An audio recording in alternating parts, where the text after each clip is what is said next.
Kabar duka kembali datang dari industri hiburan Korea Selatan. Salah satu bintang K-pop berusia muda, Yohan anggota boyband TXT yang dulu dikenal sebagai Top Secret meninggal dunia. Ia wafat di usia 28 tahun. Kabar kematiannya disampaikan oleh pihak agensi baru-baru ini pada Rabu 17 Juni 2020.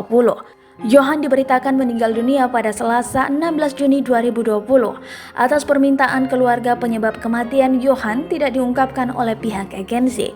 Dilihat dari jejak karirnya, Yohan belum lama memulai debutnya bersama boyband Top Secret yang dibentuk JSL Company yang dikenal sebagai KJ Music di tahun 2017.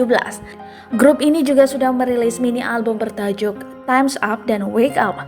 Pada tahun 2018, Top Secret mengganti nama grup mereka menjadi TXT.